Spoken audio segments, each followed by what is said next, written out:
Hey guys, and welcome to my first ever Udemy online course. So this course is called Linux Bash and Linux Systems Basics. So you'll be learning a lot of things about Linux, even if you're a beginner or a very experienced guy who want to upskill your IT career by learning Linux. Then this course is suitable for you. So I'll be covering a lot of topics in the coming sessions, and this session I'll be just explaining about Linux and what are the Linux commands and some of the information and some misconceptions of Linux. Because if you search what is Linux, basically you'll get an answer like a group of operating systems, a group of distributions. But the thing is, it's not true because it's a huge misconception. So we'll be learning a lot of things about them in this session, and this is going to be very interesting. Stick till the end, and once again thank you for purchasing this course, and let's get started. So here we are in the Linux Bash course. So myself, Siddharth Prabhu, and I actually work as a freelance developer, and I also run my own startup. So I run my own tech startup. I started that on my age of 16, and we are running very successfully till now, and that's why I actually planned to share my knowledge with you guys through online courses and other stuff. Even I have multiple YouTube channels in both English and Tamil, so if you didn't see them you can watch them later. Anyways, so let's get started. So yes, so let's go to the next slide. What is Linux? So it is an operating system, and actually this is a misconception here. So Linux is not an operating system just like Windows or Mac OS or Android, because Linux is a kernel. If you don't know what's kernel, I'll explain that later. Okay, so it's a misconception that Linux is an operating system, and it is inspired by Unix. So Unix is not an open source operating system. So it is inspired by Unix, and it is developed as an open source project. Not initially, but later on, GNU project involved themselves in the development of Linux to make it as an open source software. And this was first introduced by Linus Torvalds. So Linus Torvalds is still in charge of Linux. In every several months there will be a new kernel, new version of Linux kernel will be releasing, and that will be developed and tested by Mr. Linus Torvalds, and he is the ultimate authority in the Linux community because he created the Linux. And Linux is just a kernel, and the Linux distribution makes it as a usable OS. So as I said before, it is a kernel. So if you don't know what kernel is something. Kernel is a piece of software that interacts between the hardware and as well as the software. For example, let us say you have a torchlight application. So that torchlight application is running on top of an operating system. So when you click on switching on the torchlight, it will communicate with the hardware and make it usable by switching on the torchlight, by actually communicating with the hardware. That is what a kernel does. So that is actually Linux. Okay, so that is how Linux works. So a distribution means the OS which you're using. If you see here, I use Ubuntu. So Ubuntu is a Linux distribution. There are multiple Linux distributions out there. We'll look at them later on. Okay. Anyways, so Linux is considered as a secure OS. The reason is Linux has a very minor usage community. For example, not in a way that I intended. Okay, so Linux has a wide range of users, but almost every one of them is developers and those who know how to use a computer properly. If you take Windows for an example, even newbies are coming and using Linux. The reason is even newbies are coming and using Windows. The reason is it is very user friendly, and as well as everything what they do inside the computer, they don't have the full knowledge of what their computer is intended to be or how it is doing that. They don't have much knowledge about the core process of Windows. So that is why, comparing to Windows, Linux is considered as a very secure OS. Nothing more than that, because as developers we know what our computer is doing and what every process means. Even if a computer fails, for example, like if a drive corrupts or our internal system fails, we know how to rectify the error, and we can solve it by ourselves. We can just compile the kernel by ourselves. That's what make Linux a secure OS. So that is why you don't need an antivirus software. Even we don't have an antivirus software for Linux. I think we do have one or two, but they are not very familiar, because Linux does not need an antivirus software. It is preferred OS for computer servers and mainframe computers and mobile devices. If you know, even Android is a Linux distribution, not in a very open way like Ubuntu or Fedora or something like that. It is a highly customizable mobile operating system, mainly designed from Linux kernel.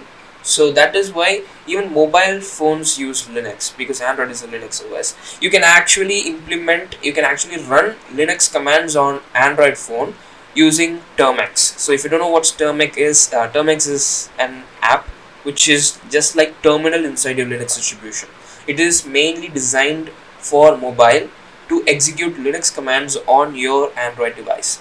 So, and also not only in computers, even a lot of servers do use Linux. The reason is Linux is highly customizable compared with Windows or any other operating system. Not in an outer looker way. I'm saying about the core features of the OS. You can actually change the kernel version according to yourself. You can actually change how your interface looks like, or what are the processes which are running. Operating system is a bunch of programs running together to make it usable, and you can actually change the process which is running, and you can actually restrict a new process, or else you can add a new process onto your operating system to make it more usable and likable according to your needs. And also it is mainly used on servers, because Linux is a very lightweight operating system compared with any other operating system like Windows server or anything like that. Linux is very lightweight and easy to usable operating system. It is easy to maintain, so that is why it is a very preferred operating system existing, and it is stable and reliable. The reason is, if you just restart your Windows PC or laptop by pressing the power button forcefully, after several times of it getting booted, it will corrupt your computer. But you don't have that problem on Linux. It is very stable and reliable. Even IoT devices use Linux. If you take Amazon Echo for an example, it is running Linux. If you take any smart products, let's say Tesla, even Tesla cars run Linux on them, because it is very stable and reliable sorry, and easy to maintain. So that is why it is considered as one of the most stable and reliable operating systems out there. Could run non-stop without any reboot for years. Yes, this point is it's very true. Let's say a big MNC company, for example Google. Have you ever looked at Google when they said, okay, we're about to reboot our system because we have software updates on our servers? Do you ever heard that? The reason is Linux can be run without any reboot for years, or even software updates. You don't have to update your software every single time a Linux kernel releases. You can update it only if you need them. So that is what makes Linux a very suitable OS for servers, because servers contain a lot of data, and you have to you have to make it reliable, and you have to secure those datas. And every time when you reboot, you have to be in a big fear of losing your data, but you don't have to be in that in Linux. So that is the main point here. Okay, So this is what Linux is. Okay, and let us move on to the next chapter.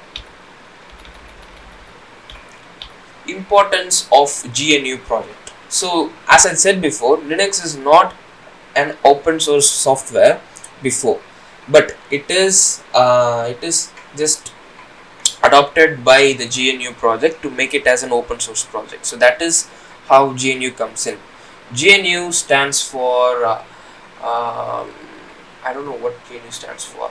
I think GNU is not Unix. Yes, GNU stands for GNU is not Unix. I think that's the original full form, or I think it's a mock-up. I don't know. Okay, so GNU project is a result of free software movement.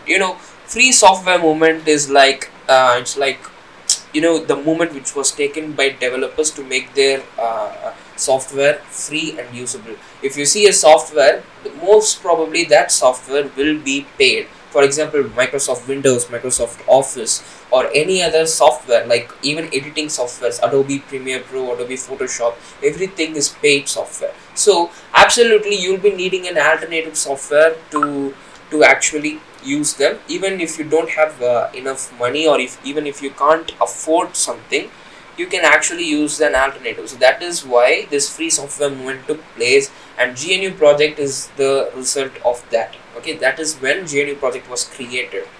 And complete OS is free software, and it is free.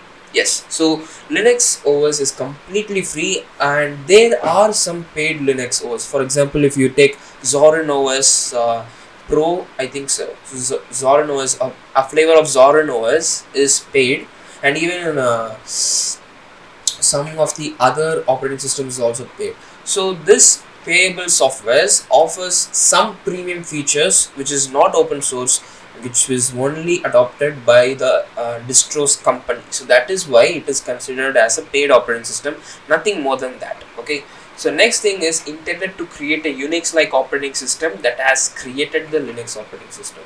Even Unix is just like Linux, but the only difference is Unix is not open source. Unix is a very closed and a freemium product, and it is one of the most usable operating systems compared with MS-DOS. The OS which was developed by Microsoft before Windows, MS-DOS. It is also a console-based operating system. So just like that, Unix is an alternative for MS-DOS, and Linux is a free alternative for Unix. And the next thing is Linux is equal to kernel plus GNU utilities. As I said before, Linux is a kernel, and the OS which was standing on top of the kernel, which was developed or adopted by GNU project, and that is what makes an entire operating system usable. In this case, it's Linux. Next is, what is Linux kernel? So one of the largest open source projects in the world, because I think there are almost some thousands to lakh developers contributing to Linux kernel. Okay, even I'm not a contributor, of course, because I don't have much knowledge about, because Linux kernel is basically developed from C language, C and C++ language. So you'll be having a lot of fun while contributing or while working on Linux projects. And it is one of the lowest level of easily replaceable software. The reason is you can actually replace the OS very easily. You don't have to just copy all the data and move them and set it as a new and a fresh environment. Instead of that, you can actually change the operating system frequently without much of a hustle.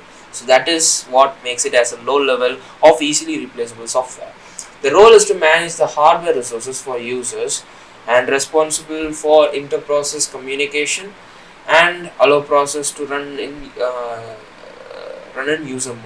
Okay, as I said before, Linux kernel is it's a piece of software that communicates with the hardware and as well as the main operating system or the main software.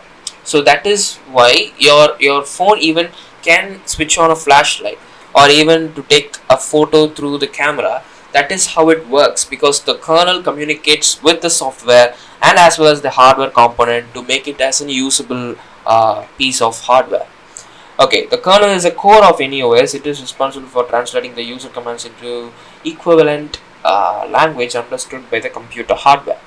As I said before, that is what kernel is. So we have multiple points saying the same thing. Kernel.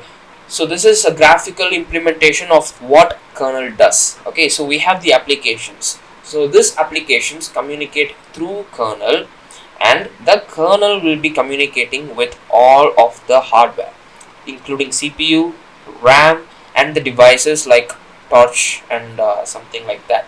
So all of these three core components compiled together forms the entire OS. That is an OS. Okay, without, even if you take a single component from this, the OS is, it's just useless. So this is what a kernel is. Okay, the next step we're gonna see is about shell. So we're gonna see what is shell and how it is useful in Linux. Well, shell is a user program or an environment provided for user interaction. Actually, if you see here, Linux does not have a GUI by default. You know, GUI stands for graphical user interface. So Linux does not have a graphical user interface by default. You have to install a desktop environment in order to use a graphical user interface in Linux.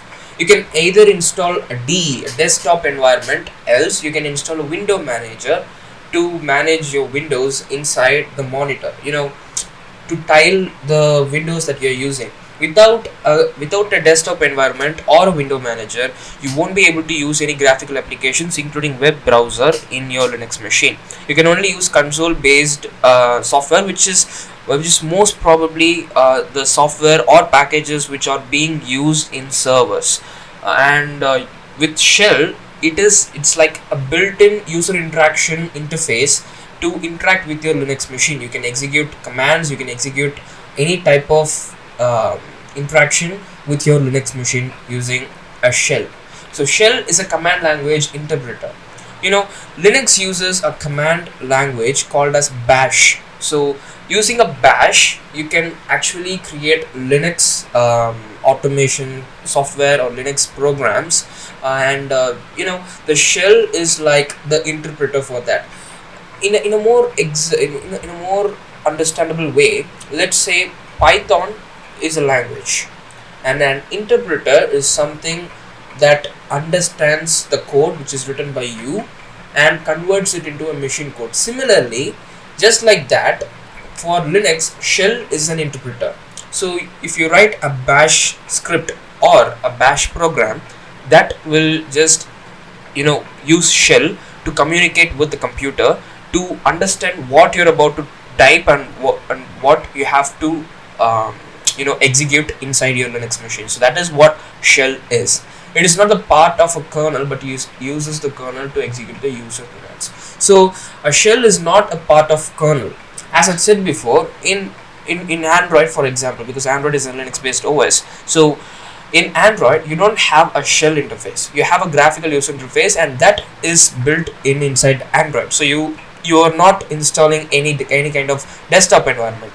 But the thing is, your OEM manufacturers design the graphical user interface inside your mobile and implement them using your Android OS. Even Android does not have a GUI by default. You have a home screen application.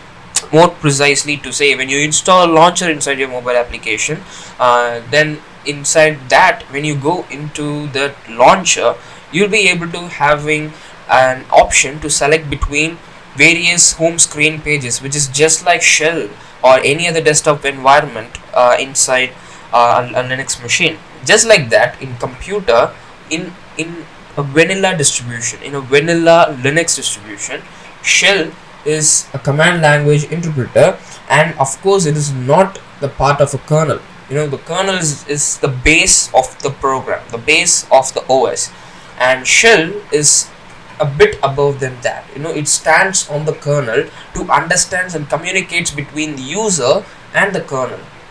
And shell have different type: bash, single, con, C, shell. As I said before, Linux mostly uses bash. We do also have single, con, C shell. So C shell is nothing but the language C. You can execute language C's programs inside your shell interface. So that is what C shell is. See, just like that, single and con is also a part of shell.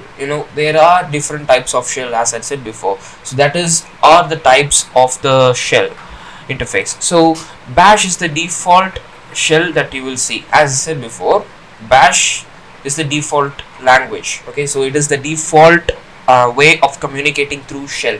So that is what shell is. Let's see what is bash. So bash is adopted to many Linux systems.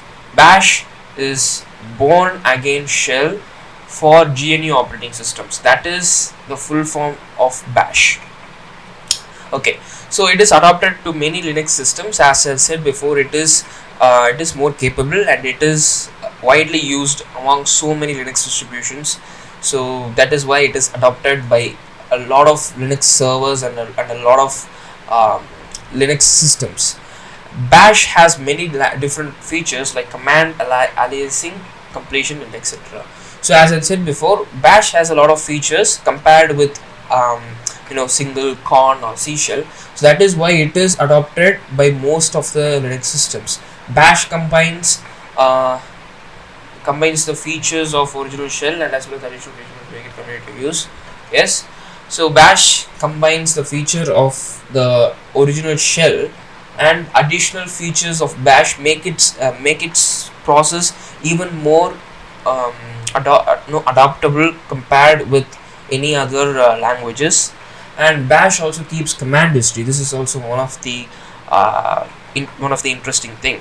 For example, when you open up terminal inside your Linux distro, and if you just type the upper arrow, then you will see all kind of the commands which you executed before. So you have this option to maintain a command history. So that is more about bash, and we'll move on to daemons. Daemons. I think that's daemons. We have to pronounce it as daemons.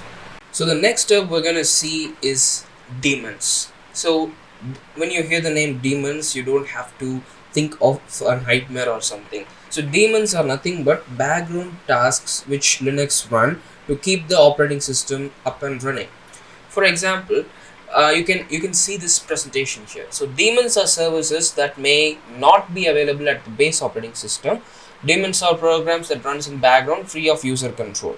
So as I said before, usually in Windows you have batch commands. Okay, so there is this batch files and those registry programs which is in the main OS, and they run once you start a process or once you load an application.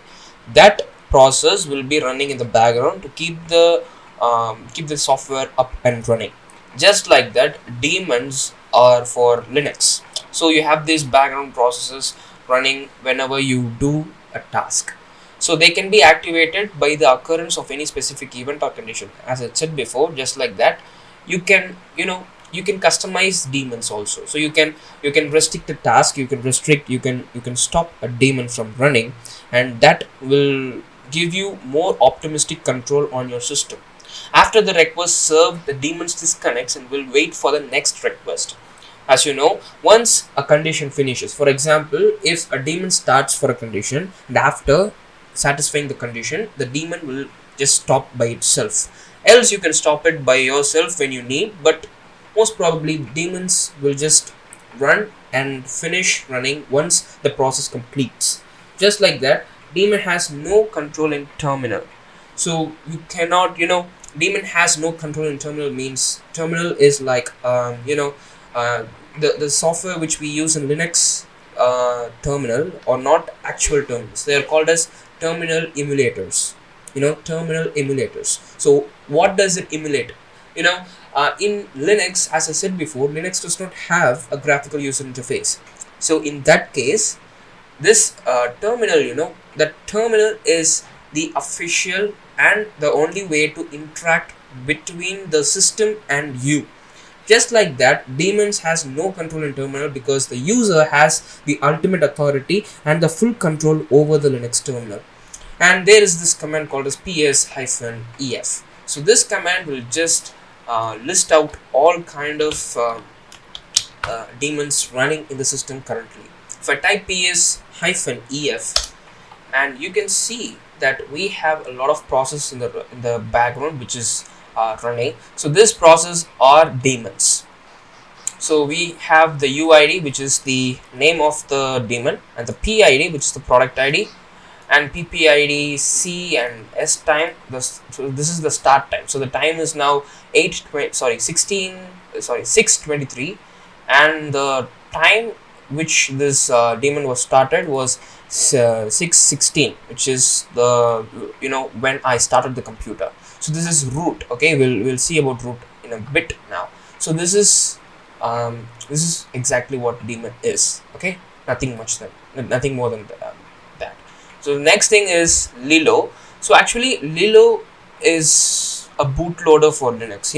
When you install a Linux distribution, you'll get a bootloader called as grub, because LILO is an older version of bootloader. It's an older bootloader, but now almost every Linux distribution has been switched over to grub bootloaders. So LILO is now outdated, but it's just like that. Let me just show you the bootloader or how it looks. Okay, so Linux bootloader. So there you go. So this is the screen that you have. If you have multiple operating systems, those operating systems will be listed on this on this bootloader, like this. So if you have Windows, the Windows will be listed here. If you have any other operating system, that will be listed over here. So that is like a bootloader for your computer, that either you can boot, even if you have multiple kernel versions installed in a single Linux distribution, you can even boot from a single selective Linux kernel. That is more customizable, and that gives more performance. Every kernel is minorly differable from each other. So if you want to satisfy a particular need, then you can easily select a Linux kernel as you want, and you can boot from that. So that is what Linux grub bootloader does. Just like grub, this is called as LILO.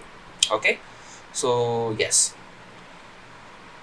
So these are the main components of Linux OS: kernel, shell, graphical user interface, and system utilities. So we have seen about these three: graphical user interface, shell, and kernel. So system utility is nothing but the software which is inside a Linux distribution. For example, this terminal emulator is a system utility. Just like that, the text edit is a system utility. So we have all these software combined together makes the operating system more usable. That's what it means. So these are the main components of a Linux OS. Not only Linux OS, almost every operating system does this thing, but we actually categorize kernel, shell, graphical user interface separately, because these all are different and comes from various developers for various needs. So that is what makes Linux as a large community based development platform. So the next thing is some of these basic Linux commands. Okay, we'll be seeing that in a bit. So the next step we're gonna see is daemons. So when you hear the name daemons, you don't have to think of a nightmare or something. So daemons are nothing but background tasks which Linux run to keep the operating system up and running. For example, you can see this presentation here. So daemons are services that may not be available at the base operating system. Daemons are programs that runs in background free of user control. So as I said before, usually in Windows you have batch commands. Okay, so there is this batch files and those registry programs which is in the main OS, and they run once you start a process, or once you load an application.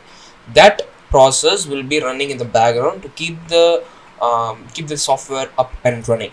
Just like that, daemons are for Linux. So you have these background processes running whenever you do a task. So they can be activated by the occurrence of any specific event or condition. As I said before, just like that, you can you can customize daemons also. So you can restrict the task, you can stop a daemon from running, and that will give you more optimistic control on your system. After the request served, the daemons disconnects and will wait for the next request. As you know, once a condition finishes, for example, if a daemon starts for a condition and after satisfying the condition, the daemon will just stop by itself. Else you can stop it by yourself when you need, but most probably daemons will just run and finish running once the process completes. Just like that, daemon has no control in terminal. So you cannot, daemon has no control in terminal means terminal is like, uh, the software which we use in Linux terminal, or not actual terminals. They are called as terminal emulators. Terminal emulators. So what does it emulate? In Linux, as I said before, Linux does not have a graphical user interface. So in that case, this terminal, the terminal is the official and the only way to interact between the system and you. Just like that, daemons has no control in terminal because the user has the ultimate authority and the full control over the Linux terminal. And there is this command called as ps-ef. So this command will just list out all kind of daemons running in the system currently. If I type ps-ef, and you can see that we have a lot of process in the background which is running. So this process are daemons. So we have the UID, which is the name of the daemon, and the PID, which is the product ID, and PPID, C and S time. So this is the start time. So the time is now 6:23, and the time which this daemon was started was 6:16, which is the when I started the computer. So this is root. Okay, we'll see about root in a bit now. So this is exactly what daemon is. Okay, nothing more than that. So the next thing is LILO. So actually LILO is a bootloader for Linux. When you install a Linux distribution, you'll get a bootloader called as grub, because LILO is an older version of bootloader. It's an older bootloader, but now almost every Linux distribution has been switched over to grub bootloaders. So LILO is now outdated, but it's just like that. Let me just show you the bootloader or how it looks. Okay, so Linux bootloader. So there you go. So this is the screen that you have. If you have multiple operating systems, those operating systems will be listed on this on this bootloader, like this. So if you have Windows, the Windows will be listed here. If you have any other operating system, that will be listed over here. So that is like a bootloader for your computer, that either you can boot, even if you have multiple kernel versions installed in a single Linux distribution, you can even boot from a single selective Linux kernel. That is more customizable, and that gives more performance. Every kernel is minorly differable from each other. So if you want to satisfy a particular need, then you can easily select a Linux kernel as you want, and you can boot from that. So that is what Linux grub bootloader does. Just like grub, this is called as LILO. Okay, so yes. So these are the main components of Linux OS: kernel, shell, graphical user interface, and system utilities. So we have seen about these three: graphical user interface, shell, and kernel. So system utility is nothing but the software which is inside a Linux distribution. For example, this terminal emulator is a system utility. Just like that, the text edit is a system utility. So we have all these software combined together makes the operating system more usable.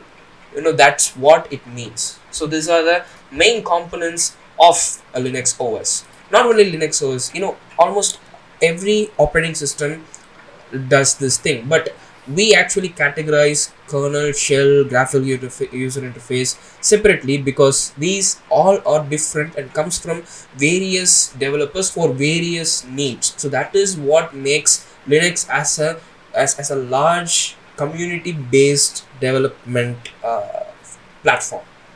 So the next thing is some of these basic Linux commands. Okay, we'll be seeing that in a bit.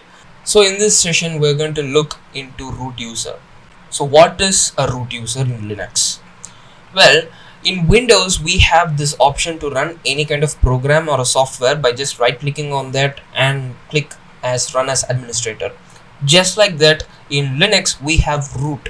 The root user has all the privileges inside the system. Even in Windows, the administrator cannot change the system files, the main directory files, but a root user can change files in a Linux system. You can see this presentation. In Windows, we call the user as administrator or admin user. It is similar as super user / system administrator. Root user has the ultimate control over the Linux user, as I said before. Access files, directories in the system. We can just go into this file explorer and go to our main drive, and we can see all these source files. Even in Windows, we can go into the local disk and see all these files, but the thing is, we can actually edit files. For example, if I get into user share, and if I just go into, let's say, GNOME. So this is GNOME desktop. So if I go into GNOME, I can customize GNOME's configuration. For example, if I just open this with text editor, I can actually edit the source file. In Windows, you cannot do that without performing some malicious activities, or in sense, according to Windows end user license agreement, it is considered to be software piracy and illegal. But in Windows, but in Linux, it is they allow you to do that. Same thing for creating and managing user accounts, permissions, restricted programs can also be executed with the help of root user. Just like Windows, you have to right click and click on run as administrator. Just like that, to execute some commands, you'll be needing the privilege of a root user. Usually the root user will be remained as root. You can actually go into root login by just going into your terminal and typing sudo su. After that, it will ask you for your sudo password, and once you do that, we are inside our root. Root at Mufasa is my computer's name, so root at Mufasa. Same thing like that. If we just type pwd, stands for print working directory, we can see that we are inside the root directory. Just like that, you can actually go into the root user directory. So the next thing that we're going to see is called as permissions. Okay, so just like Windows, we have a lot of things in Linux which is common. One of them is permissions. Usually you can just read, write and execute. These are the three most majorly used permissions in Linux. So by the name, you can even just understood what permission means. Users can list and read the files, that is for read. Write for modifying the files and creating and writing new files. Executing can be used for running a file or a program, for execute the program or like that. So besides this, you can have a combination of all three level permissions. So these permissions can be allowed but from the root user. Okay, so the root user has all these permissions, and he or she can easily give the permissions to other users in the system, because they are the administrator. So they will be giving the permission to other users in the system. So that is the permissions which are available in Linux. So the next thing is how to change permissions. So these commands we'll be seeing that in a bit. And let us see about symbolic links. So symbolic links are just like shortcuts in Windows. When you install a program in Windows, you'll be having the desktop shortcut. So when you right click or when you just double click on that program will be executed. For example, when you install Google Chrome, you'll be having the icon on your desktop.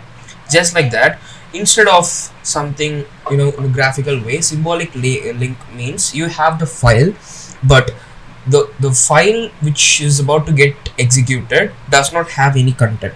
So that's like a shortcut for another file in a different directory. So that is what symbolic link means. So we have seen an overview of Linux. So now it's time to get hands-on experience on Linux. So let's catch up later to have that hands-on experience. So we're about to get started with the hands-on experience on Linux. So here I am inside my Linux desktop. So I run Ubuntu 24.04. Let me just verify that. Going to settings, and inside that, if you just go to system, about, so yes, it's 24.04.1. so this is my Linux desktop, and I use a desktop environment called as GNOME.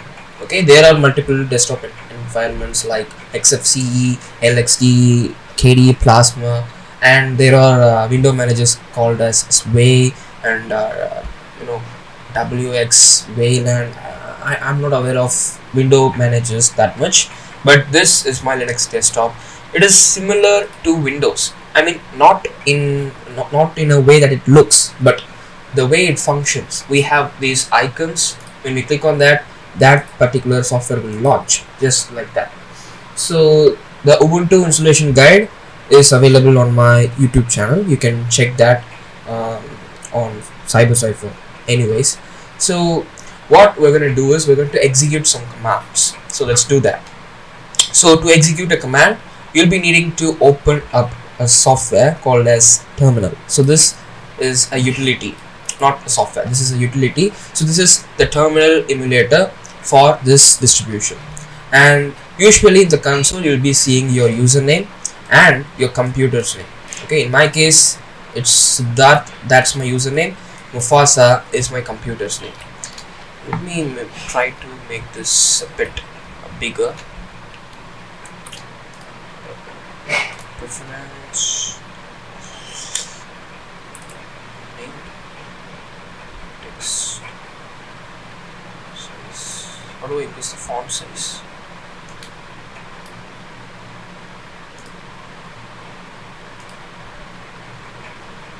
Custom font, no space. Let me reduce to 40. Select. Good. Okay, so now it is visible to you. So okay, first let us just start with a very basic command, cd. So cd stands for change directory. So if I type ls, it stands for list. When I type that, I will be displayed with all the files in my home directory. Because I am in my home directory, we can verify that by typing pwd, which stands for print working directory.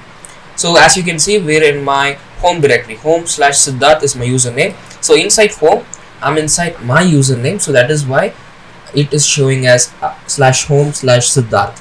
So let me just open up the file explorer. So this is my home directory in a graphical user interface. As you can see, these files are listed over here, including the folders.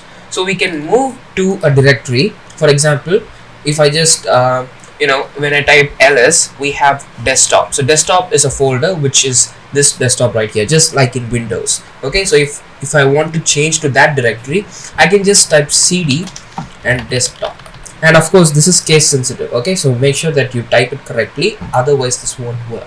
If I type cd desktop, I'm inside my desktop. If I type ls, I don't have any files here. This is my home directory. This is a symbolic link.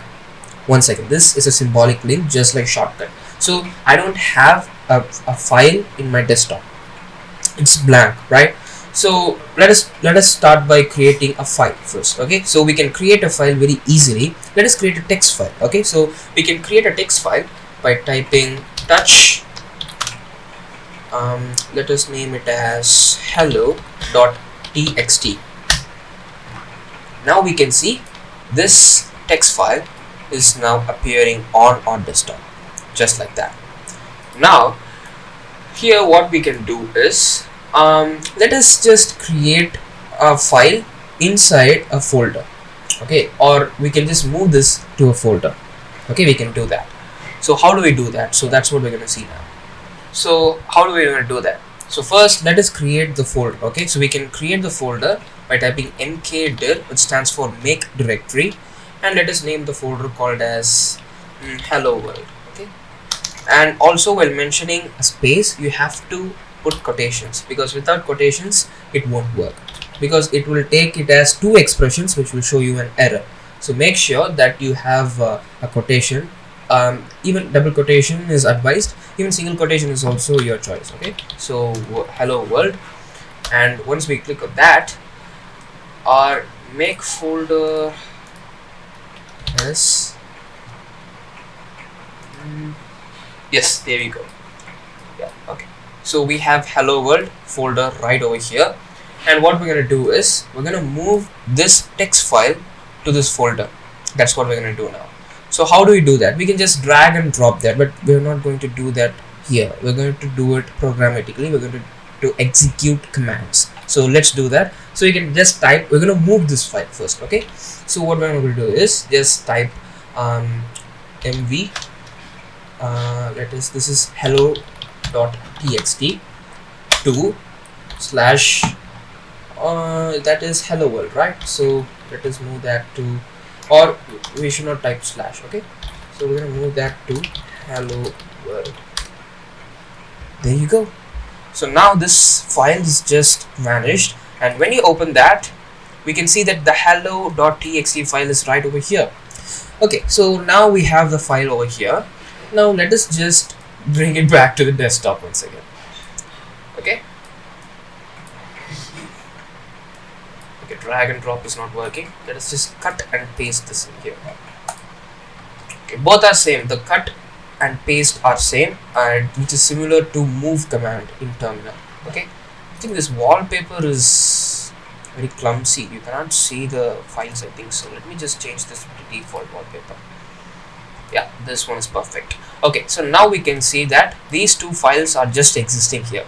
So what I'm going to do is I'm going to just copy this file and make a copy, and I'm going to put that copied file to the hello world directory. Let's do that by typing cp.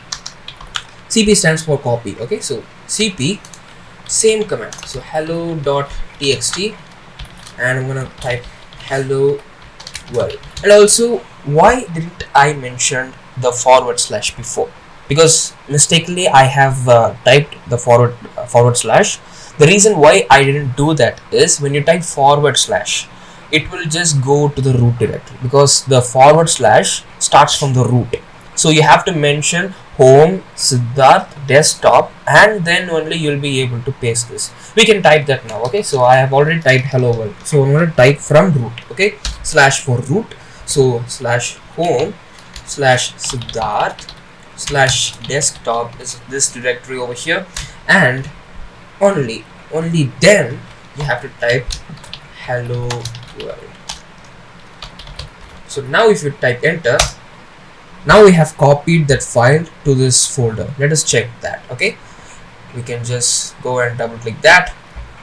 There you go. So now we have hello.txt on to that folder. Okay, now we have created this text file. When we open the text file, it is blank. So how are we gonna write files? Because in terminal we know how to create a file, right? But how do we write a file? That's what we're gonna do now.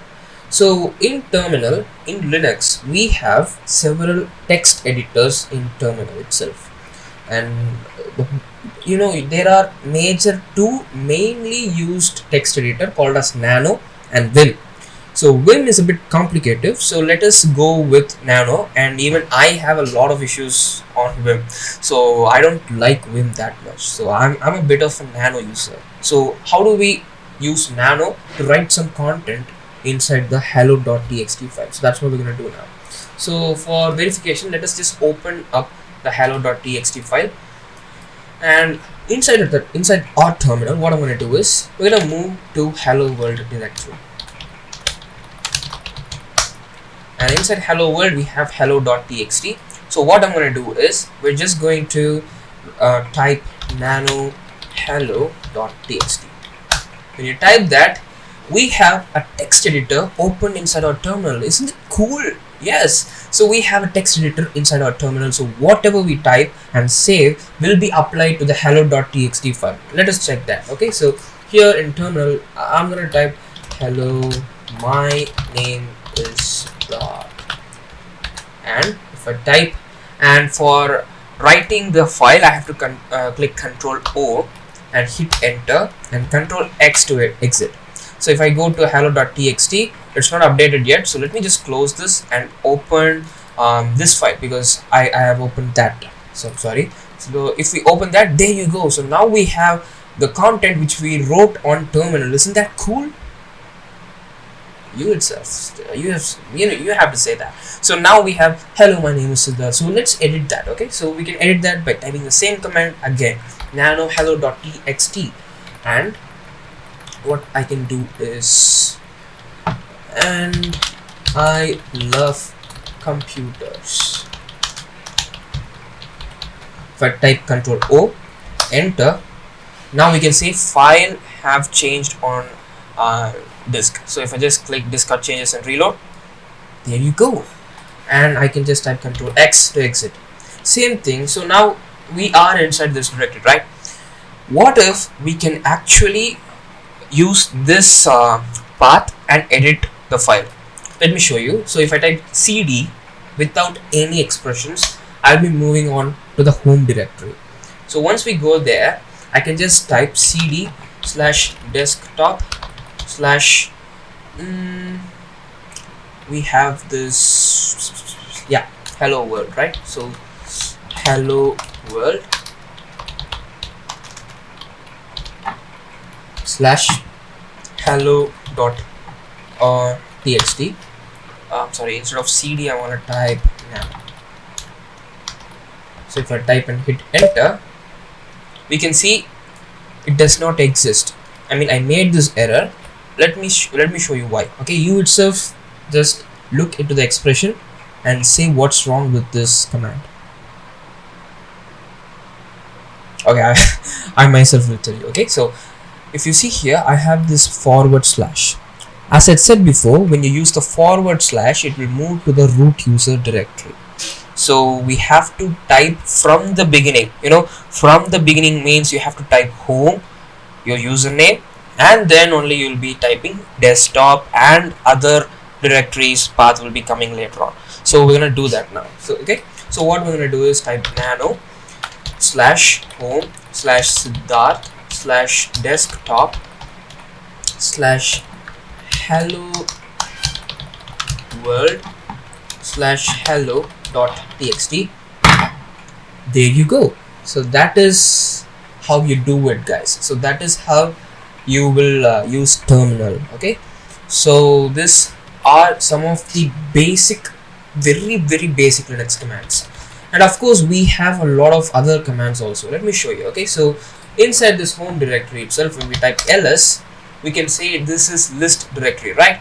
Same thing, if I type ls-l, that will show me all of the details inside that files. For example, it is in my directory and my username and when did the file was created and the file name. It shows you all the details about the file. Same thing, if you type ls-a, that will also show you all the hidden files too. When you see here, we have a lot of folders and files inside our home directory, but some of those are hidden. We can see that by going into our file manager and going to home, and from here when we type Ctrl H, which will show us all the hidden files including bash history and other things. Let me just open this bash history. So here the bash history, we can see, as I said before, bash maintains a command history. So this is the command history file. You have all kind of commands which you executed before, which is displayed over here. So this is how you do it. Okay, so this is the bash history, the official bash history. So when you delete or when you edit this, the entire bash history commands will just change according to how you edit that. Okay, so let's not touch that. So this is the hidden files. So if you want to look into hidden files too, we can type LSA. A stands for all. You have guessed it. So just like that, you can do it. Okay, so this is the entire basic Linux commands. Okay, so these commands are for creating and writing files. So what about removing or deleting a file or a folder? That's what we're gonna see now. Okay, so here what I'm gonna do is I have to delete the hello.txt file inside my desktop, not on hello world. How do I do that? Very simple. You have to move to desktop by typing cd desktop. Else we can just type, or with the path from the root, you can type that from the path. Else we can type desktop slash the directory which you have to edit or remove. Okay, so that is how it works. So let's just move to desktop very quick. So if I go to desktop and type ls, we have the hello.txt file. So now what I'm going to do is I have to remove that. So how do I remove? Very simple. Type rm, stands for remove. Rm hello.txt. There you go. The file is now removed. Not even on the trash. It's not even in the recycle bin or trash. It is completely removed. Okay, so that's it. That is how you remove, right? But some cases, if you use sudo commands. So what are sudo commands? Let me show you. Okay, so to use sudo commands, it is like performing a task from the root user, because su stands for root or administration, just like that. So we can just go and type cd and move to our home directory, and if we type cd desktop once again and create a file with administrative privileges. So how do we do that?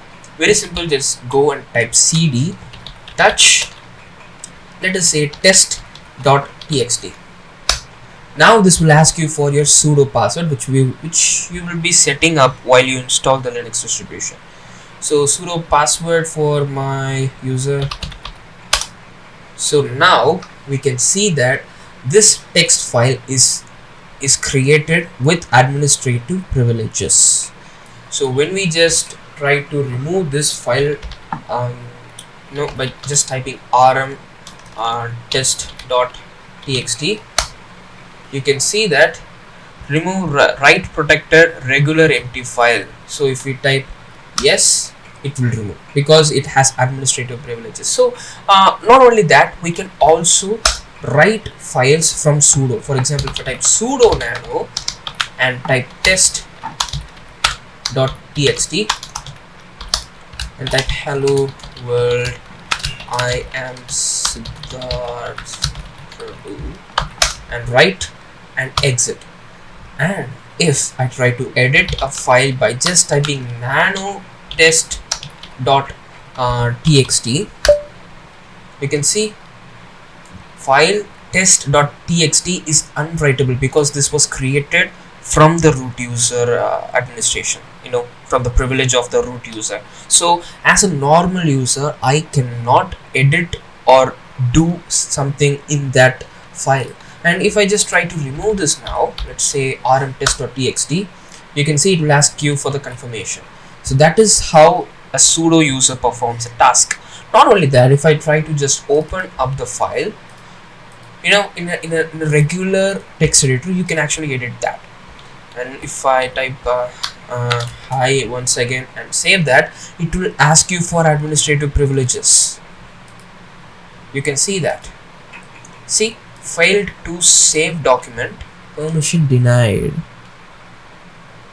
I have to type the password to save that. Discard.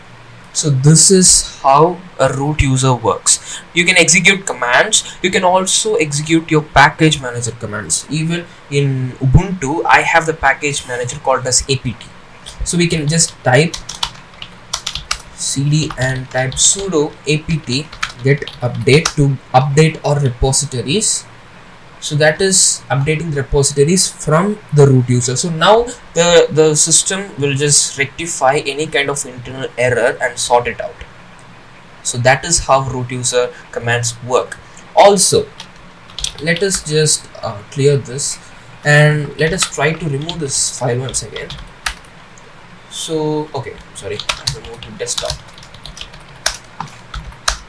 So now it is asking for the permission because this was created with the root user permission.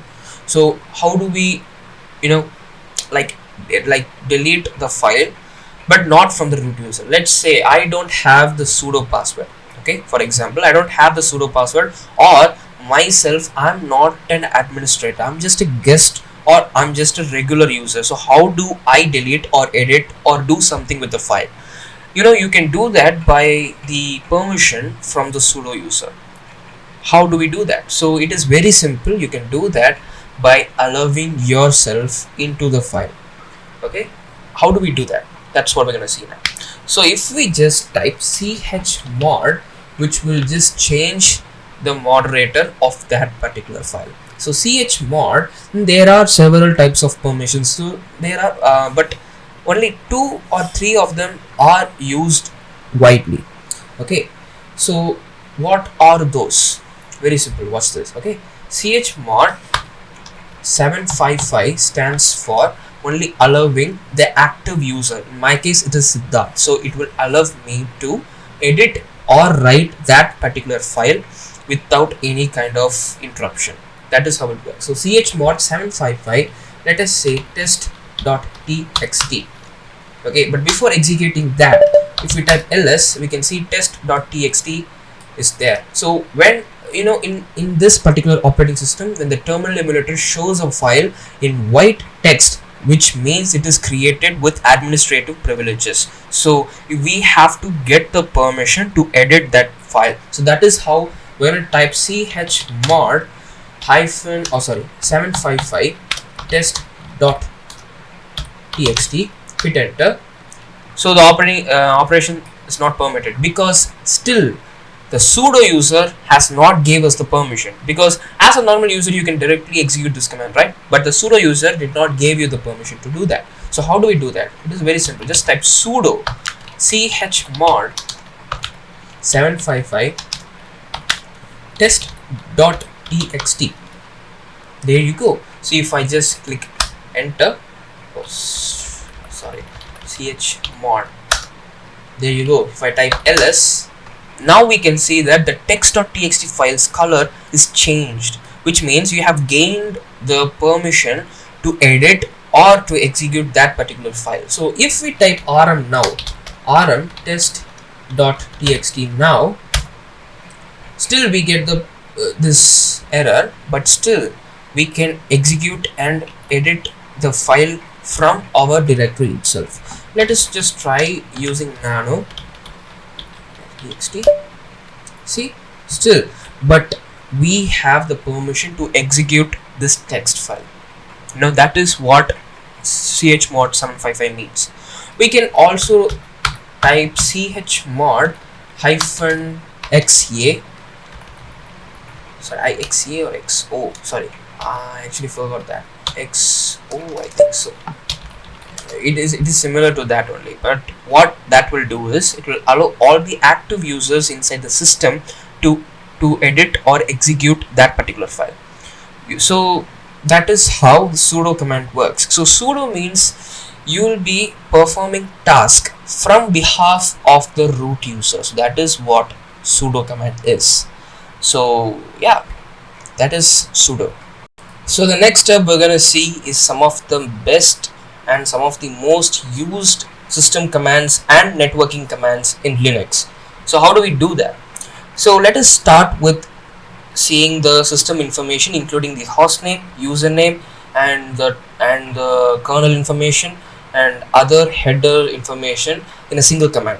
We can type just uname -a, and that will just list out that the operating system that I'm running and my host name, which means the computer's name, and the kernel. So this is 6.8.0/41 generic kernel, and we have Ubuntu, which is the OS, and we have some other information about the system, and as well as the time and the date of installation, I think so. I don't know about that, but otherwise we have the architecture, which is a 64-bit architecture. We got this x86. Yeah, this is also one of the thing. Okay, so we have x86, and all the other information will be displayed over this command. And also we can here's an interesting command. Okay, so when you type uptime, that will just show you how many hours or what's the duration of your computer's boot up time. So in my case, I have been on this computer for 54 minutes. As I started recording this session, I have been switching, it has been 54 minutes since I started this computer. So that is what it's showing. And we have a load average, that's the details about the boot time. And now this is the basic system commands. And also there is this wonderful package called as screen fetch. Before that it was there was the thing called as neo fetch, but it is discontinued. Now we have screen fetch. So if I type screen fetch, I get the graphical version of the details in my machine, just like that. And we can install this, whenever you type a package, or whenever you often use a package, you have to install that from the package manager of your distro. When you use a distro graphically or even in console, you have to type command to install that particular package. In my case, let us say I want to install Figlet. So Figlet is it's like, it's an ASCII art text generator. So let's just type sudo apt install Figlet. So apt or apt is my package manager. In Arch you have pacman, package manager, pacman, it's that. And in Fedora we have DNF or RPM. I'm not aware of that. So if I type let's come to this. So if I type sudo apt install Figlet and type my sudo password, that will install Figlet. So now if I want to execute, or if I want to display something with the Figlet command, I can easily type Figlet hello. There you go. I can type Figlet hello world. Not only that, there is this thing called as cowse. Let me just type that. Okay, so sudo apt install cowse, and that will install cowse. And if I just type cowse hell yeah, I love this course. And if I just hit enter, a cow will say the same exact phrase which you typed. Okay, this is just it's just like a mock-up just for fun, but seriously, this is how you install a package in your Linux distribution. Not only that, we can also see how much space left inside your machine. We can just type df-h. That will show me how much space is available on my disk, or yes. So there you go. So this is my external hard drive. So that is what SDA means. So dev/SDA. So dev is nothing but the computer's mounting directory, and I have an NVMe SSD, so that's what it is showing here. So NVMe, if you have SATA or an SSD, it will show as SDB. Okay, so we have this NVMe SSD right over here. The size is 96 megabyte. Not only this, we have, so this is my main partition, and inside that I have 288 gigs. I have Windows and Linux on the same machine. I have dual booted that, so that's why it is showing 288 gigabyte. I have a 1 TB NVMe hard drive, so that is what I have used 13 gigabyte in that 288 gigabyte, and now I have the available space of 261 gigabyte, and the use percentage is 5%, and it is mounted in root. The slash is mean for root, so it is mounted on root. So that is how you do it. Not only that, we can also see what is the size of a particular directory. In my case, I have this hello world directory. We can just go ahead and go inside that particular directory. Let's just go to desktop / hello world, and now I'm inside the hello world. I can type du-h,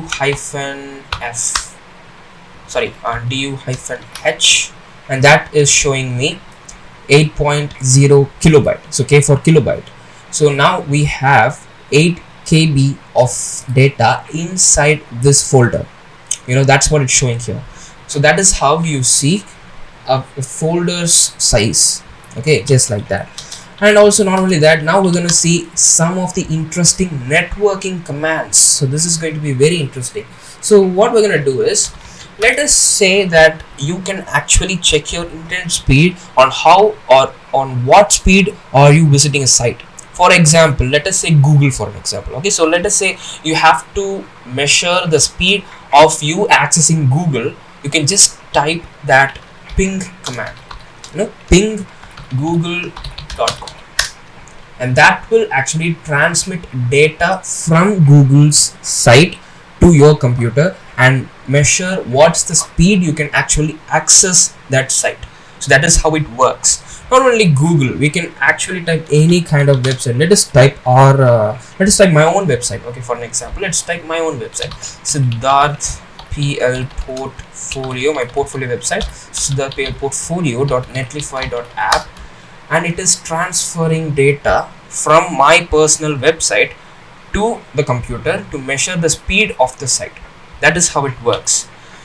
Anyways, so this is one of the most interesting pinging command.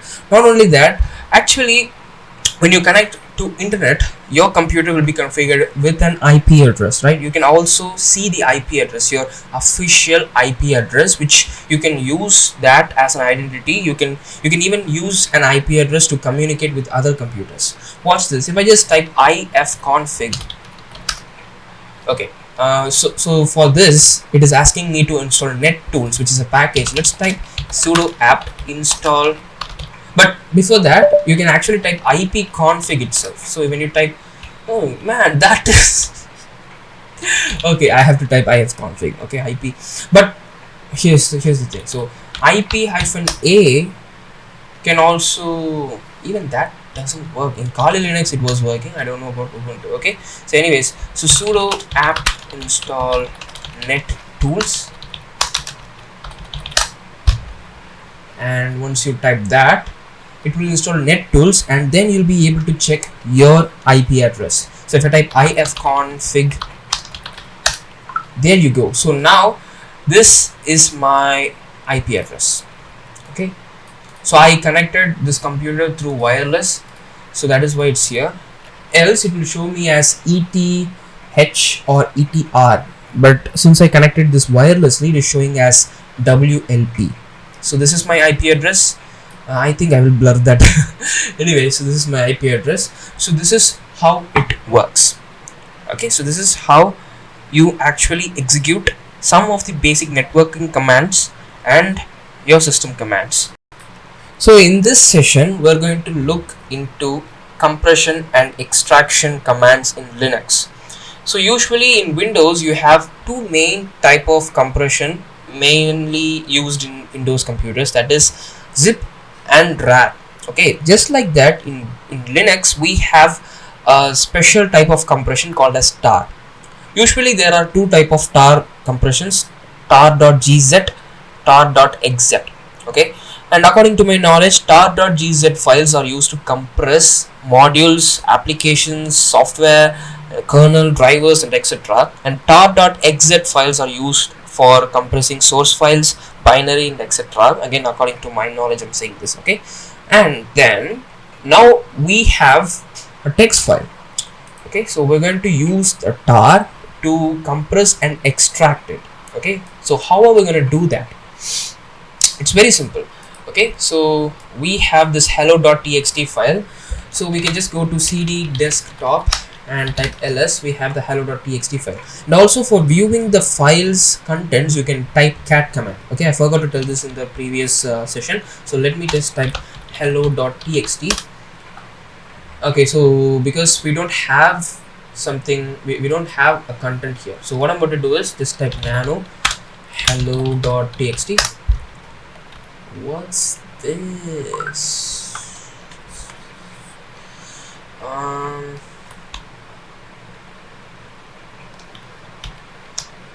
What's this?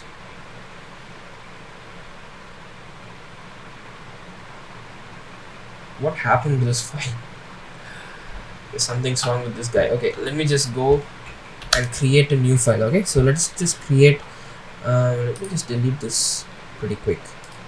Okay, so what I'm going to do is type touch, let us say hello.txt,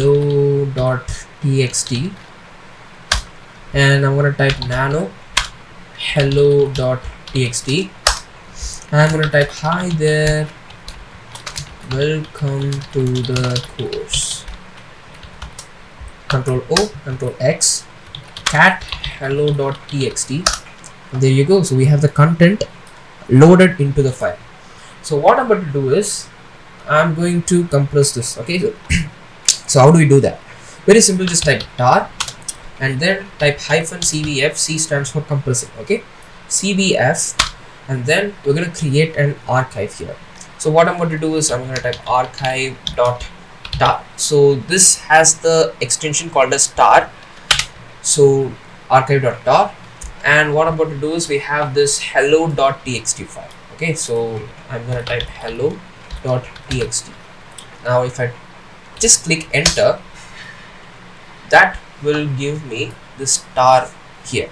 So this is now compressed. So let us check the properties of the hello.txt. It is 35 bytes. Same thing for the properties here. It is 10 kilobyte. It is larger, but it is compressed. Okay, so that is what this archive is. So we can actually extract this also. So how do we gonna extract this? Watch this. Okay, so we just have to type tar -xvf, x for extraction. Okay, xvf archive.tar. Type enter. That will just where is it? hello.txt. Yeah, there you go. Okay, so that is how you actually extract a file. Okay,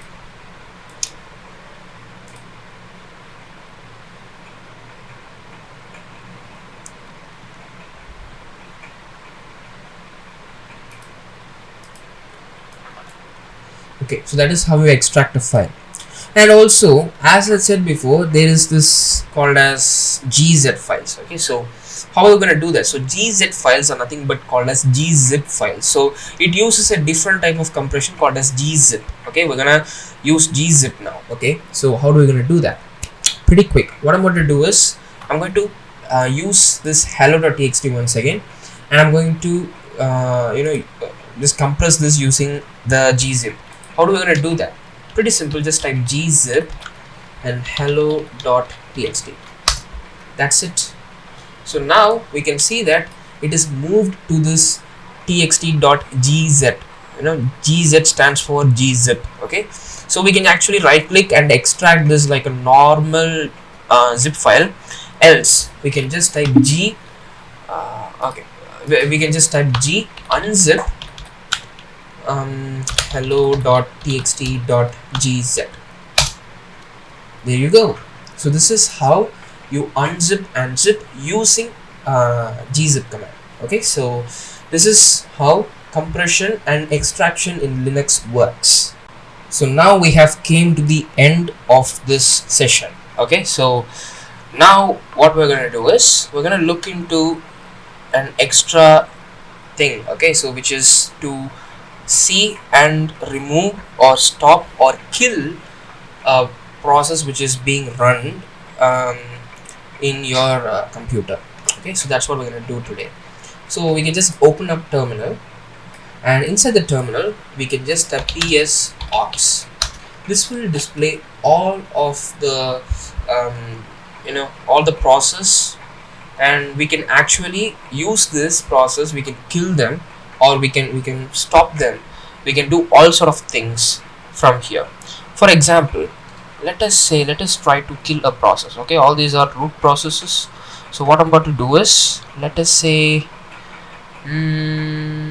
okay, we will just kill this process right here. Okay, so we can just type kill 4346. If I hit enter, that will kill 4346 process. Okay, so this is what exactly it does. And also, if you just open up our file manager, and inside that we have all sort of files here, right? So if you just click Ctrl H, that will show you hidden files. inside hidden files you can see something called as .bash rc. So this .bash rc is the basic configuration of bash, I mean the terminal emulator, right?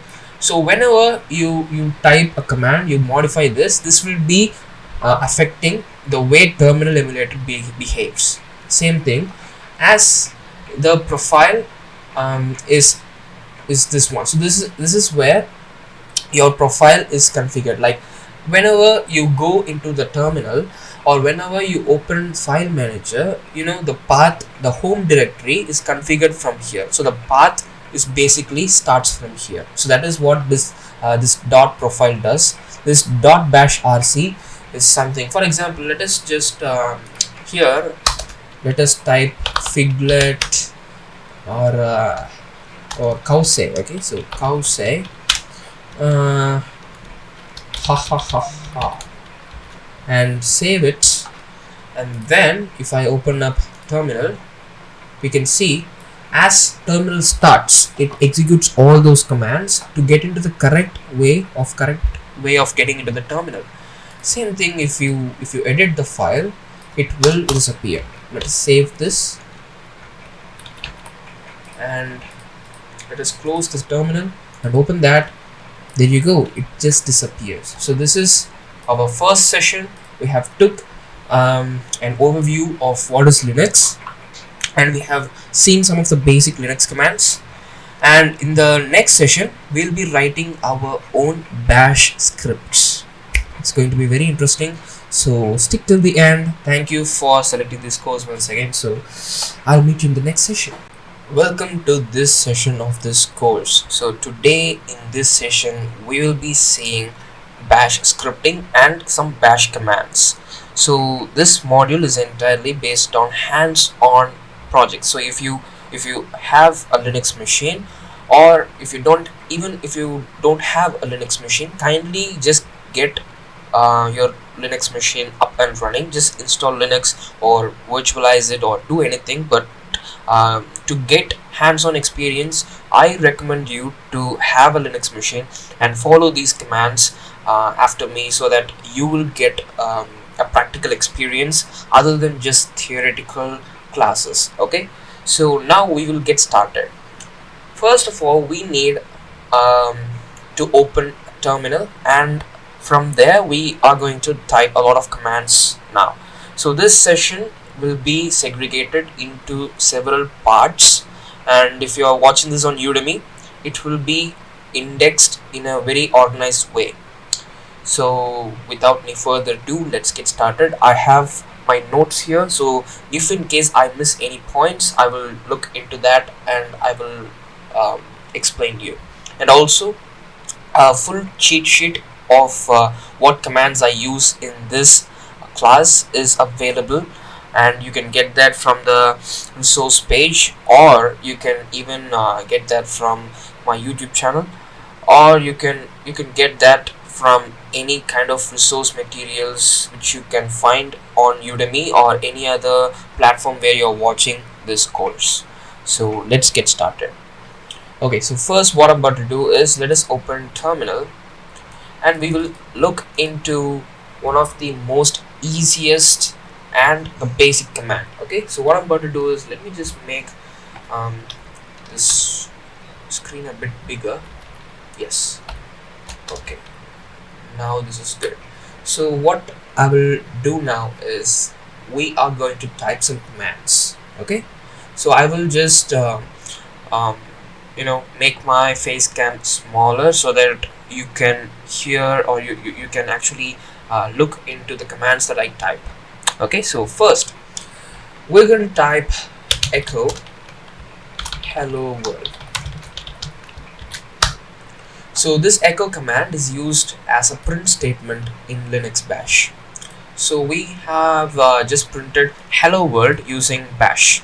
Okay, so this is the basic and the very base command to print hello world.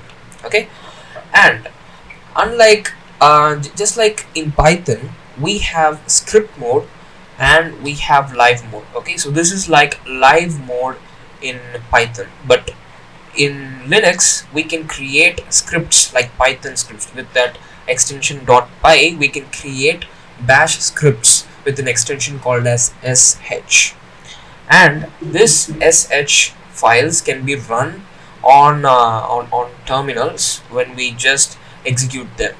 Okay, watch this. I will just create this exact hello world program, and I will load that in a bash file. Okay, so let's create a file. Let's just read.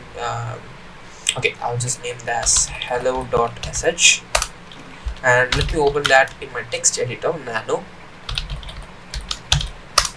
And from here, let me just type echo hello world, and you can actually write this without any quotations, but if you're actually including any kind of functions or any kind of variables in your echo statement, you'll be needed to put this quotations.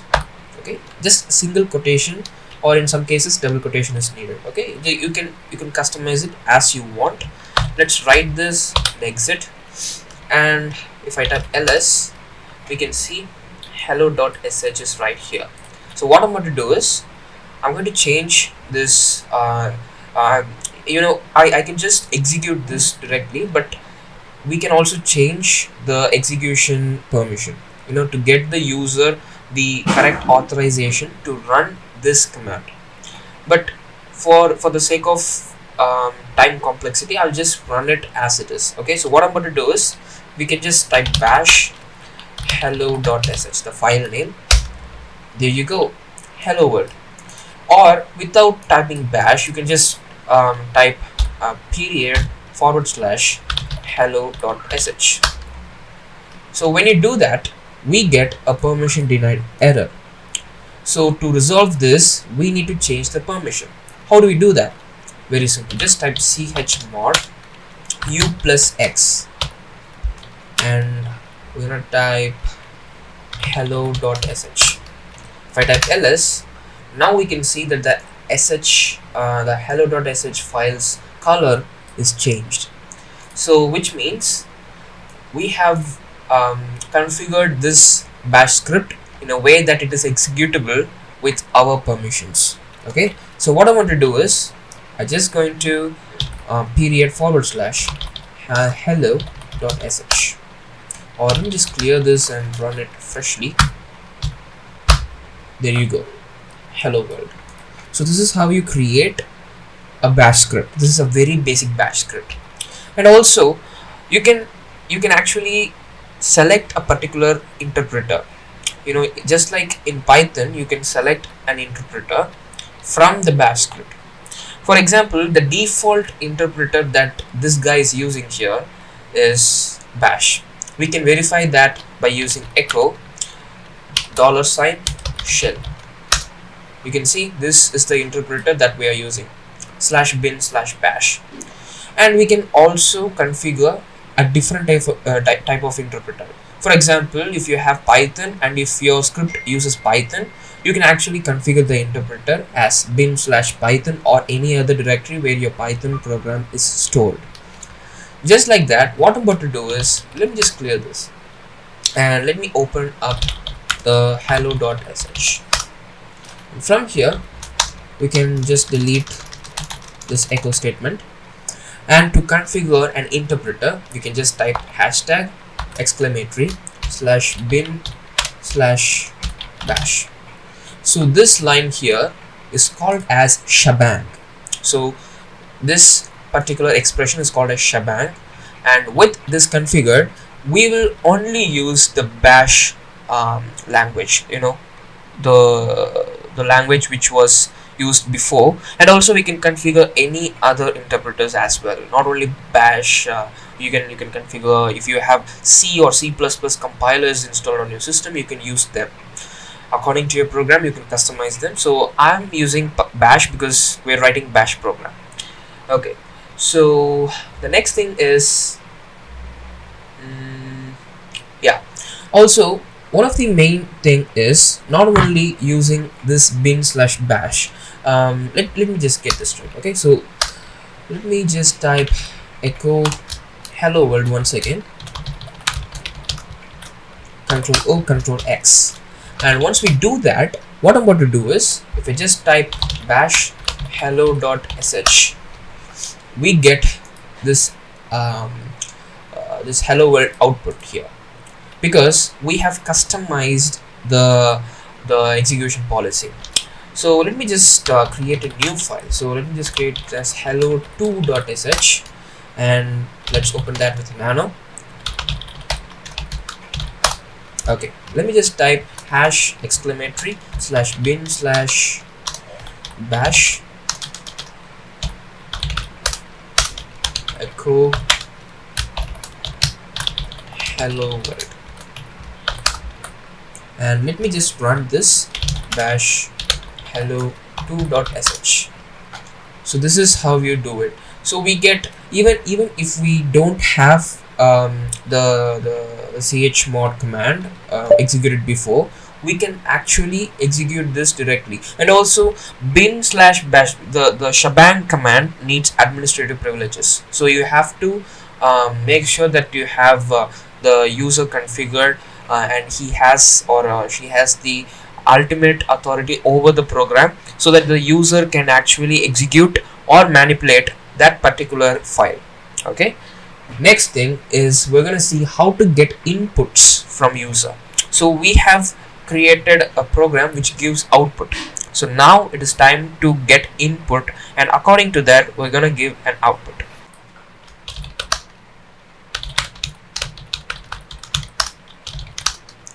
So now we're going to see how to get inputs from the user. We have seen how to get outputs. We have seen how to print hello world, and just like that we're going to get input from the user, and we're going to print output according to that. So we're going to design a basic bash script program that is to get the user's name and greet them with hello. That's what we're going to do now. So let's get started. So what I'm about to do is we're going to create a new bash script. Okay, so what I'm going to do is just type touch greeting.sh, and from here just go into the text editor nano greeting.sh, and from here let's type shebang bin slash bash echo welcome, kindly enter your name. And then what we're going to do is, to get the input we're going to use something called as read. Okay, and we're going to store it into a variable, and that is name. So I'm going to store it into a variable called as name, and now we're going to type echo hello, and from here to parse that particular variable we're going to use $sign. So type $name. So control O, control enter and control X, clear, and type bash greeting.sh, and welcome, kindly enter your name. So let's enter my name. There you go. So now we can see that we are printing hello and the input which we gave to the program. So just like that we can get input, and we can get the desired output from bash script. And also now I'm going to give you a challenge. So you're going to design a bash script, and with that bash script you have to get all the basic details from the user, which will be their biodata, and from that you can actually print them according to just like a biodata will be. So you have to do that. That's a challenge. Okay, so we're gonna see how to enter text into a text file. Not only writing a text, we're gonna see how to append something into a text file. Okay, so let's just clear this terminal. And also there is this there is this command called as grep. So what is grep? Actually grep is a searching command. For example, let us say we have bash here, and if you want to know what are the other version of bash, or is there any other version of bash is installed on your system, you can use grep command to get the details. So how do we do that? Just type ls-l /user/share. This is the directory where bash will be stored, and user/bin. and we're going to type ls.l to get all the details from the list. Okay, and then what I'm going to do is type a pipe symbol, and what we're going to do is grep, we're going to search for bash. So if I hit enter, there you go, we have a single version of bash is installed. This is these are other files of bash, and we can see we can also see other details called as the privileges, the administrative privileges and other things will be displayed over here. And we have bash. So this is the only version installed on this system, so that's why we are having a single version of bash. So now what I'm going to do is, let's clear, and we're going to see how to write a text into a text file. Okay, so let's do that. First, how do we do that? It's very simple. Just type echo, just like printing. We're gonna print and we're gonna write it into a text file. You can also do this in a bash script as well. So what you can actually do this. Okay, this is going to be a challenge. So what we're going to do is, as you designed a bash script which is like a biodata, right? So what you want to do is, you have to learn this method, and you have to you have to modify your program and write all those data inside a single text file. That is your challenge. So after after this particular part completes, you can pause the video and go ahead and do this challenge. Okay, this is going to be very interesting. Watch this. So what I'm going to do is hello, and what I'm going to do is just type my name is Siddharth. So this is the text, and what I'm going to do is, I'm going to type a greater symbol which is like an arrow, and we're going to pass this text into a text file. So what I'm going to do is type text file.txt. Once we do that, if I type ls, we can see that text file.txt is created. So if I type cat text file.txt, there you go, my name is Siddharth, just like that. And this will just write the text file, and if I just hit enter, and then what I'm going to do is, let's say yes, okay, so what I'm going to do is type echo I love Linux, and from there what I'm going to do is type the exact same command, text file.txt, and if I type cat text file.txt, I love Linux. But where is the previous text? Because we are writing the text file, we have not appended that. So how do we append a text file? It's very simple. What I'm going to do is, we're just going to keep this as it is, I love Linux, and then we're going to type the previous text, and we're going to append that with the text file. So that's what we're going to do now. So how do we do that? It's very simple. Just type echo my name is Siddharth, and then from here we have to type two greater signs, which means we're going to append this particular line into the text file without erasing the previous data. That's what we're going to do.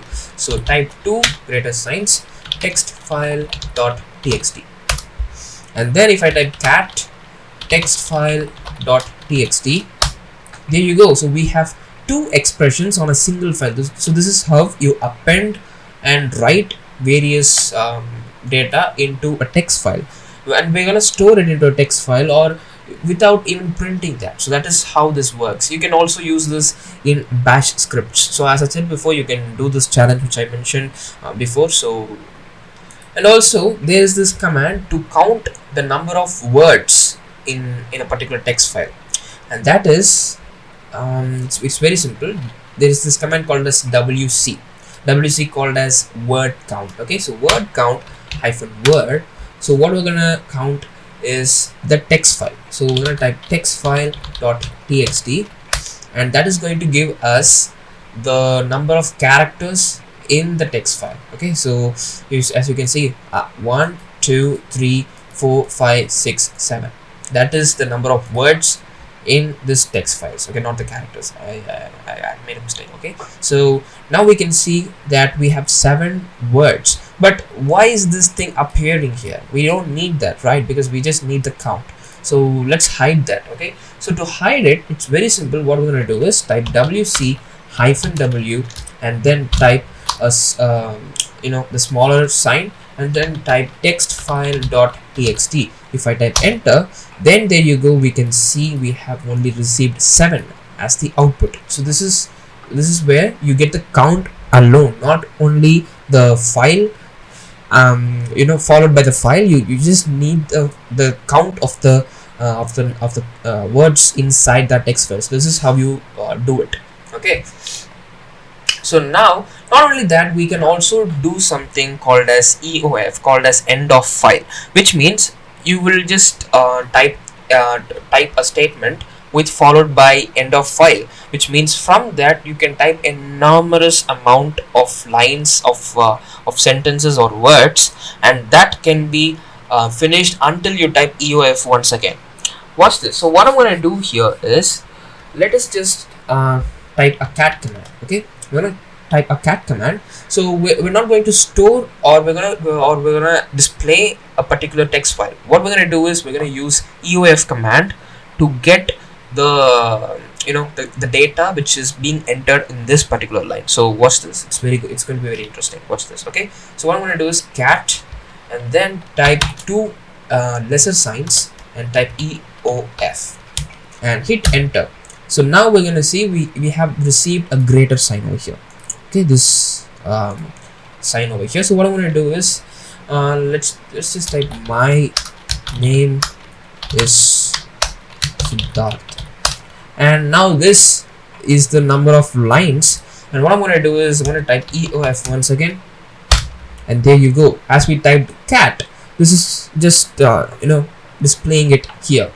And also there's this thing, you can actually count the number of characters, the number of words in a particular string. Watch this. Okay, so we're gonna do that very quickly. It's very simple and easy. So what we're gonna do is type WC for word count and hyphen W, and then what I'm gonna do is we're gonna type 3 lesser signs, and let's just type a string. So let's type Ubuntu is one of the popular distributions out there. So we have 9 words, so that's why it is coming as 9. Or if you want to count only the characters, it's very simple. Just type the same command, and instead of W, just replace this with C for characters. And if I type enter, we have 54 characters here. So this is how you type, this is how you count the number of words or the number of characters in a string. So the next step we're going to see is basic if, elif and else command in bash scripting. So this is going to be very interesting. So what we're going to do is we're going to design a quiz program with just a single question, and we're going to use it in a single expression. We're going to execute that with a single expression without getting the input from the user. Once we run the program, we're going to do it in a single line expression, and we're going to get the output as well. So let's do that. So what I'm going to do is let's create a new bash file. So let's just name it as gravity.sh, and then I'm going to type nano gravity.sh, and from here I'm going to type shebang as we always used to do, bash, and then what I'm going to do is I'm going to type the if statement here itself. So if $, curly braces, 1 comma comma. So this is nothing but the index value, which is the expression which is going to be coming once we run the file. So that is why we're typing 1 comma comma, and then what I'm going to do is type an equal to, and from here we're going to type Newton. Okay, so we're going to ask who invented gravity. So Newton invented gravity, as we all know, and it was not invented, it is discovered. Okay, so Newton discovered gravity. Yes, what I'm going to do is we're just going to type then, and also Newton discovered gravity means this Newton we should type it as lowercase. Okay, so uppercase will not support on this statement, so we're going to type it as lowercase, but once we execute this we can use uppercase as well, so it's not a big deal, but here you should use lowercase only. So if 1 comma comma is equal to Newton, then I'm going to print an echo statement. So the echo statement is you are correct. And then from here what I'm going to do is I'm going to type an elif command. So same square braces space dollar sign curly braces 1 comma comma, and we're going to name it as Tesla. And what I'm going to do is semicolon, then echo you are incorrect, and then we're going to type an else statement, and the else statement is going to be echo I don't have any idea on what you are saying. Then we're gonna finish this by typing fi. Okay, so now what I'm gonna do is Control O, enter Control X, and let's run this script. So bash gravity.sh. I'm gonna type, let's say Elon Musk. Okay, so I'm gonna type Musk. I don't have any idea on what you're saying. Yes. So what I'm going to do is let's type the same command with Tesla. You are incorrect. So let's type the correct answer now. So bash gravity.sh Newton. There you go. You are correct. So this is how you write a simple if, elif, and else statement in bash. So we can type cat gravity.sh. So this is .sh. No such file. Okay, sorry. Gravity.sh. So this is the entire code.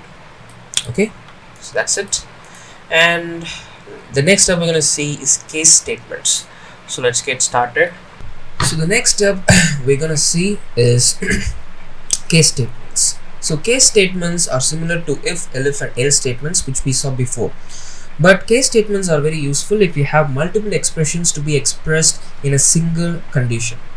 For example, in our previous question, in our previous program, we had a question called who discovered gravity. In that case, we have the ultimate answer as Newton. But users would often type Sir Isaac Newton, or in some cases just Isaac Newton. So if users type something like that, our program should be smart enough to handle such conditions to validate it fairly.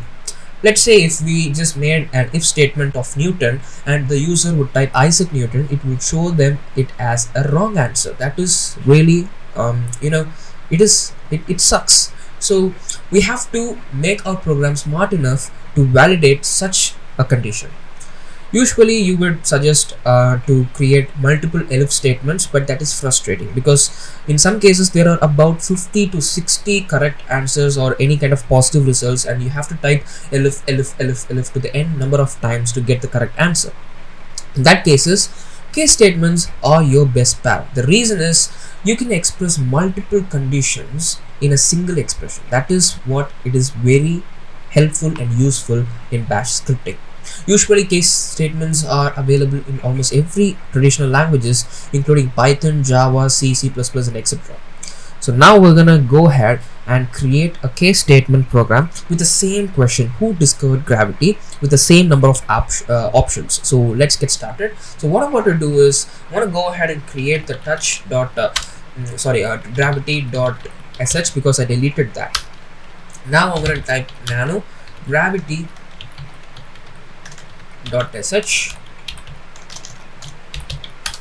and then I'm going to type shebang as we always used to do. And now instead of if, I'm going to type case. So case quotations $, curly braces 1 comma comma. The same way of executing is implemented over here. So in that case, I'm going to type quotations Newton, and we have another option called as Isaac Newton. Okay, so both are correct answers, so we need to validate them fairly. How do we do that? It's very simple, just follow this. Okay, so now if this answer is made from the user, in that case we need to print you are correct. Same thing, but in this case we need to finish this particular case with semicolons, so that should be aligned with the echo statement or any other statement. So in that case it will be an indentation error if you made any mistake. So you should be very careful. You need to align that with the final line of code. So now we have finished this case. The next thing is the next option, which is Tesla. So Tesla, and if the case was Tesla, then we need to print you are incorrect. Then we need to finish the same semicolon, and finally we need to type asterisk and close the bracket. So what is asterisk? So asterisk means every other answer, which means every other words are wrong. It represents all the other possibilities. So that's why we're typing asterisk, which is just like else. Okay, so asterisk, in that case echo I don't have any idea, and then we're gonna finish that with 2 semicolon. And then to close the program I need to type case reversely, that is a sac. Okay, Control O, enter Control X, and now it's time to test our program. So type bash gravity.sh. Let's type Newton. You are correct. So let's type bash gravity.sh Isaac Newton. Now you can see it is showing us I don't have any idea. The reason is these are two separate words, so you need to put that into a quotation. So let's do that. So we can just type double quotation in the starting and end of the statement. There you go, you are correct. Same thing here. So bash gravity.sh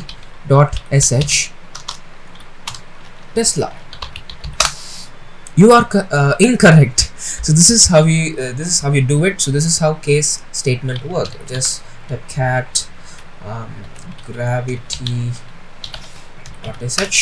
There you go. So this is our code.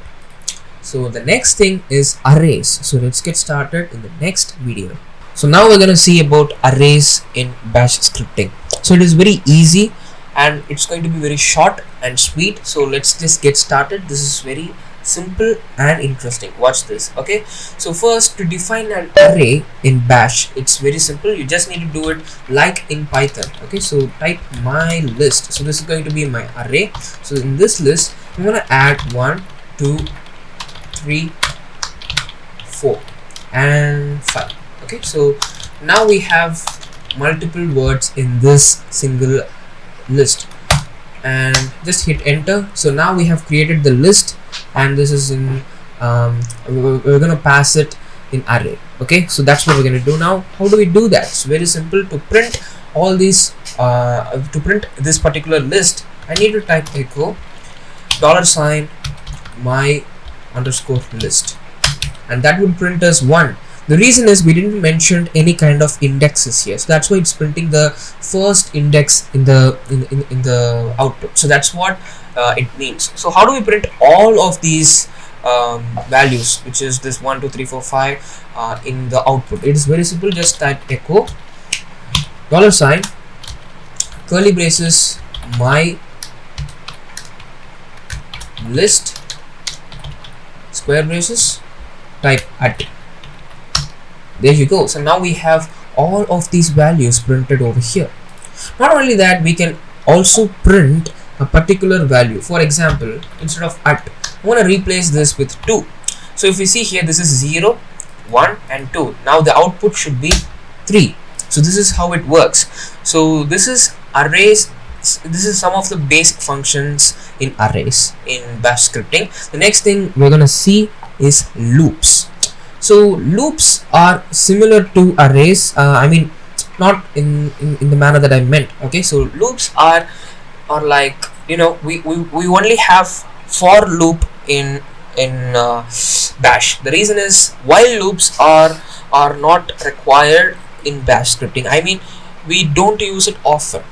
I mean, like, I don't know, I even don't know whether it exists or not, but for loops are very useful in bash scripting, and now we're gonna see them now. So how do we create a for loop in bash scripting? We're gonna create a for loop to measure or to count all of the characters in this list.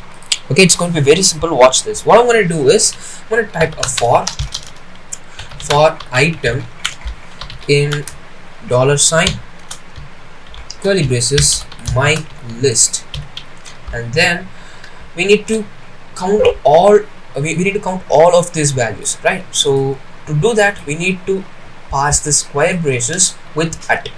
So at, and we're gonna pass that with we're gonna finish this particular line with semicolon, and then what I'm gonna do is do. You know, we use the words very similarly. So do echo, we're gonna print then n and $item, and which is this variable right here. We're passing it in the do function, and item grep. We're gonna so what action we're gonna do, that is to count the words. I mean to count the characters. So word count -c for characters, and that's it, done. So if I type enter, there you go. So now we get a series of numbers. So this is 1 2 3. So 1 has 3 characters, 2 has 3 characters, 3 has 5 characters, 4 and 5 has 4 characters. So this is how for loop in bash scripting works. I mean, this is a basic and the base overview on how for loops in bash script works. So the next thing we're going to see is functions. Now we're going to see into functions. So functions in bash scripting, I mean, if you're writing a pretty long bash script, then functions are really useful for you. The same thing we're gonna do now. We're gonna write 3 different programs with functions. So first we're gonna write an arithmetic program to sum up 2 values, and then second we're gonna write a greeting program which is going to greet us with our name, and then we're gonna write a third program that is again an arithmetic program, but the thing is we're going to use if else statements bounded inside functions. So that's what we're going to do, guys. So this is going to be very interesting, so let's get started. So what I'm going to do is we're going to create a new shell script. Okay, so let's do that. Touch functions.sh and nano functions.sh. Now what I'm going to do is again shebang, so bin/bash. Now what we're going to do is we're going to go ahead and write our first functions program, that is to add 2 numbers. So we can do that by straightly creating a program. To create a function, it is just easy as that. You would do on Python or any other program. So this is how we do it. Okay, and now what I'm going to do is I'm going to type a local num1. So this is going to be our first first variable, and then we're going to type another variable that is num2, and that is here in the $num2. Yes, good. And now what I'm going to do is we're going to sum up these 2 values. So how do we do that? It's very simple. Just type echo, and we're going to type sum, and we're going to type $, and we have to create 2 brackets here. So that is to be here, and parse the first variable plus the second variable num2. Good. So now the function is completed. So now how do we use it? It's very simple. Watch this. So we need to pass numbers, the add numbers function, and we're gonna pass 2 numbers here, so 6 and 7. Control O, enter, and control exit. And what I'm gonna do is, just run the bash script. So functions.sh, sum is 13. Same thing. So what if we change the numbers to something a bit smaller? For example, let's say 2 and 6. Control O, control X, 8. That's it. So now we have created a basic function, and now let's move on to our second program, and that is to make a simple greeting function. So So to create a greeting function, it is very simple. Watch this. What I'm going to do is create another bash script that is greeting. So I'm going to first, let me just delete the previous script. Good. So now let us create a new script here. So greetings.sh, and now nano greetings.sh. Now we need to type shebang once again. So bin/bash. Now we can just type greet with name. Okay, so we're gonna greet our user with name. That is very simple. Just type and open up the brackets, and from here you type echo hello, and to pass our first ever variable. And now we just need to type greet with name to pass the function to make it usable. I'm going to type my name, so that is Siddharth. Control O, enter, and Control X. Type bash greetings.sh. Hello Siddharth. So that's how you do it. So now if I type cat greetings.sh, you can see that.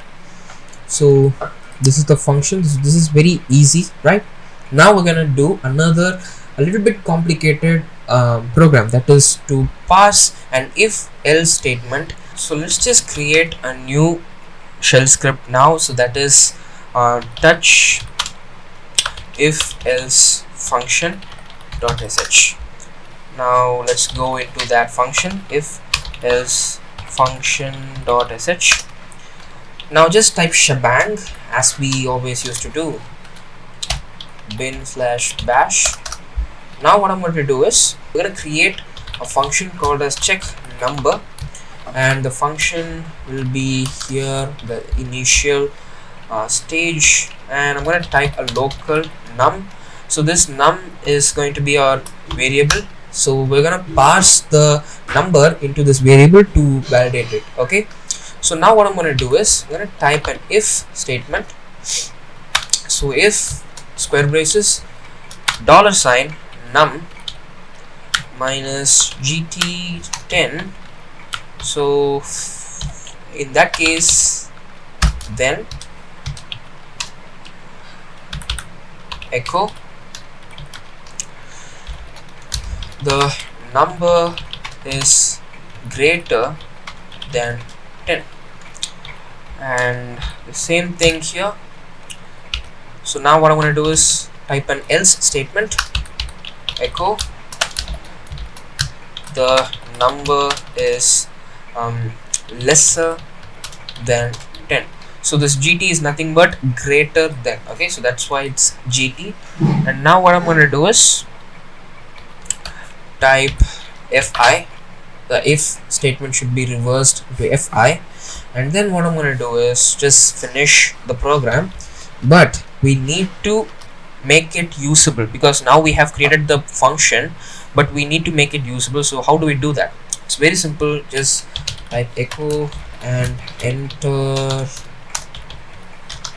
a number, and we're gonna read the number, and we're gonna parse the number to this function. So check number $number, Control O, enter, and Control X. Now let's type bash if else function.sh, enter a number. So let me just enter 18. 1, 2, 3, 4, 5. Okay, I need to give a space here.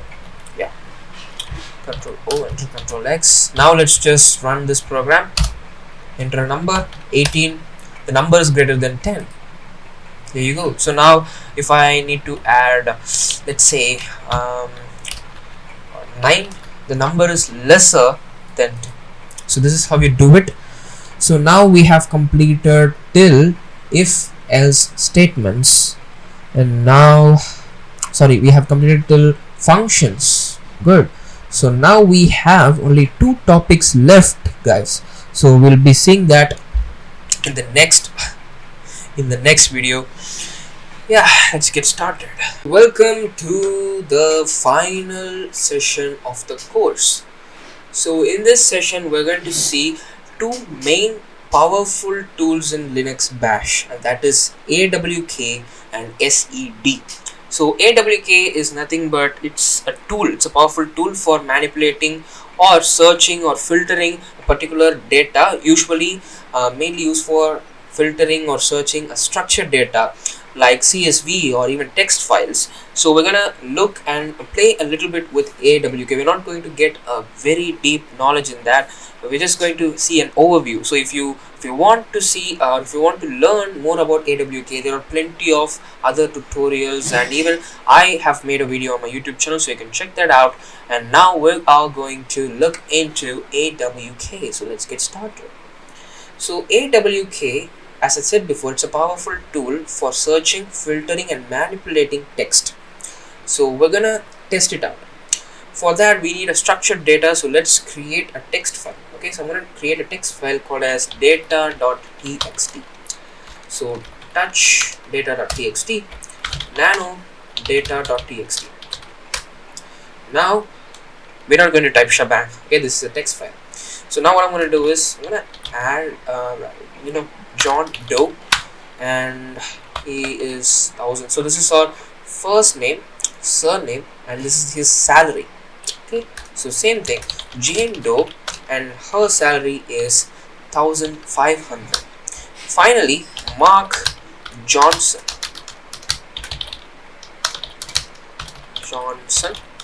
and his salary is 1200. Control O, enter, and Control X. So cat data.txt, that is John Doe as 1000 as his salary, Jane Doe as 1500 as her salary, and we have Mark Johnson as 1200 as his salary once again. So now what I'm going to do is we're going to print the values through index. How do we do? So we're going to use AWK. So how do we do it? Just type AWK, and inside quotations type curly braces, print, I'm going to type $sign. So we're going to type 2 here. So what does it mean? Which means we're going to print the index value of 2.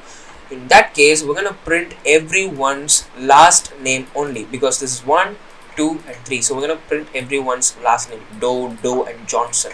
And we need to pass the text file also, which is data.txt in the end of the statement. If I just hit enter, we can see we get Doe and Johnson displayed over here, right? So now what we're going to do is we can change the value. For example, let us say 3, we get everyone's salary. To filter out any particular structured data, AWK is one of the best and powerful Linux Bash tools out there. And also, not only that, we can even perform arithmetic summations. For example, let's say we need to add up all the salaries of these 3 guys. Then how do we do that? It's very simple. Type AWK, and then again in quotations type curly braces and type sum, plus we're gonna add them. So we're gonna add all the third index, which is the salary. Okay, so just like that. And then what I'm going to do is end. We're going to print the total salary here. So total salary is going to be the sum,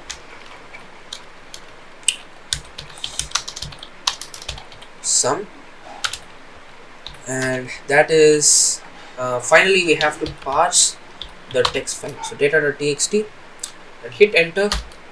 So the total salary is 3700 when we add these 3 values. So this is how you do it. Okay, so now this is a basic overview of AWK, as I said before. Now let's move on to SED. SED stands for Stream Editor, which means you can edit minor changes inside a text document in their content.